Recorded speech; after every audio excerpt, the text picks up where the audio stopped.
Maybe it's the parking situation, maybe it's finances, or maybe you're just practical. Whatever the reason, plenty of folks are looking for one car that can do everything, and it's hard to find a better one-car solution than the 2024 Porsche Cayenne. Of course, we already knew the refreshed Cayenne was going to be good. We drove a late-stage prototype 9 months ago that may as well have been the finished product but for the light camouflage livery it carried. Indeed, little has changed since then. Everything we experienced behind the wheel of the production version of the 2024 Porsche Cayenne SUV validated our initial impressions of the prototypes. Porsche engineers refined the Cayenne's purpose and personality to a singular essence that permeates every trim level and powertrain. Every version of this extensively refreshed model drives the same, even with some getting more power and others getting better fuel economy. But they are otherwise identical in character. Provided to us for this review were two of the most interesting powertrains available at launch: the revamped Cayenne e-hybrid plug-in hybrid, PHEV V6, and the once again V8-powered Cayenne S, now with twin turbos. Both were equipped with optional air springs and rear-wheel steering along with the standard electronically adjustable shock absorbers. Somewhat unusually, these two 2024 Porsche Cayenne models make about the same power, 463 horsepower for the PHEV and 468 horsepower for the V8, and illustrate exactly what we're talking about.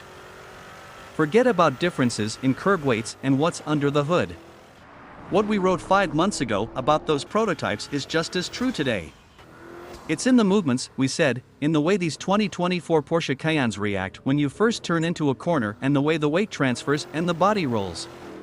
It's all very deliberately and highly controlled, like a dancer. The manner in which the weight settles on the outside wheels and the suspension crouches, takes a set, and eventually releases as you exit the turn.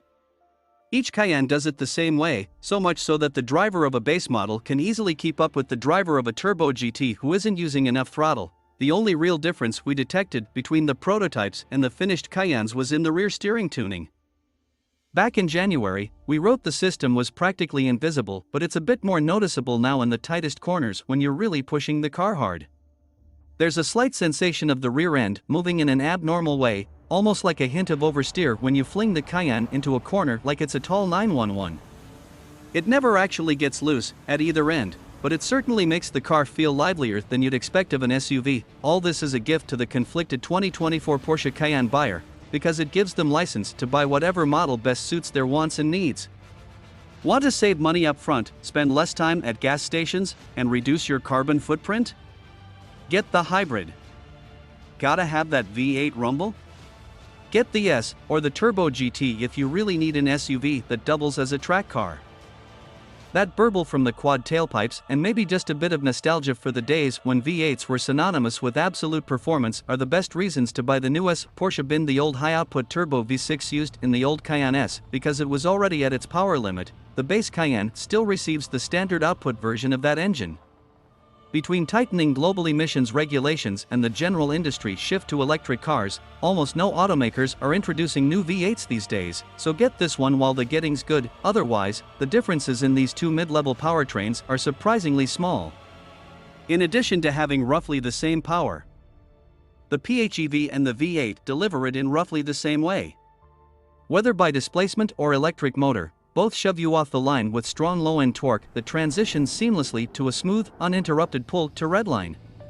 The V6 in the PHEV even sounds pretty decent doing it.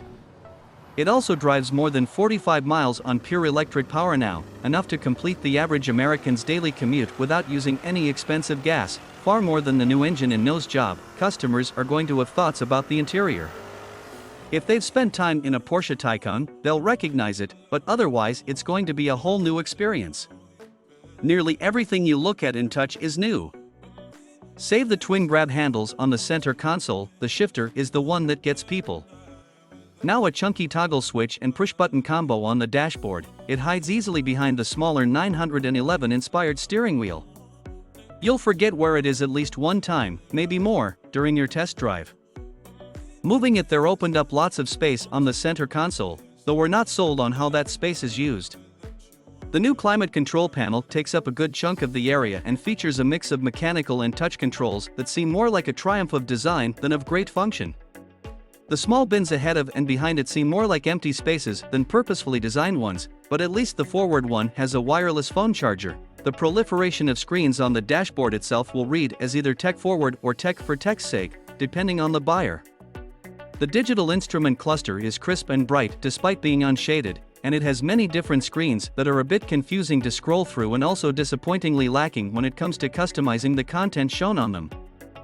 Same goes for the head-up display, the center infotainment screen and its optional redundant twin in front of the passenger. Run Porsche's latest user interface that's not only cleaner and simpler to use than before but now also pops up useful functions when appropriate.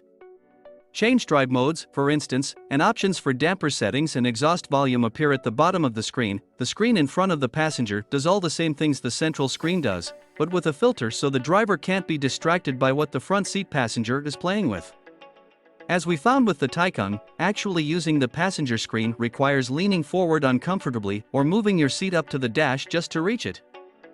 At which point you can change the radio station just as easily on the center screen. The potential ability to watch streaming video content on the passenger screen during a drive seems the only real case for this feature. The Porsche Cayenne's most impressive attribute has always been its ability to be all things to all people. It drives like a tall sports car when you want it to, but it also takes the kids to school comfortably.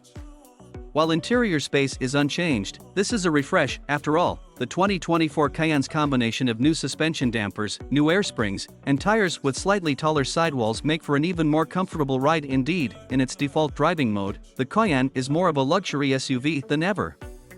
All the suspension improvements don't just make it handle better, they make it a more pleasant experience for the passengers all around. There's less jostling from bad roads and you aren't thrown around as much when the driver decides to get aggressive on a freeway cloverleaf. You get the feeling you could do 1,000 miles a day in this car, easy, and still arrive ready to party. After a day spent back-to-back running these two 2024 Porsche Cayenne test vehicles on highways, byways, and mountain roads, it was inescapably clear our initial impressions were correct.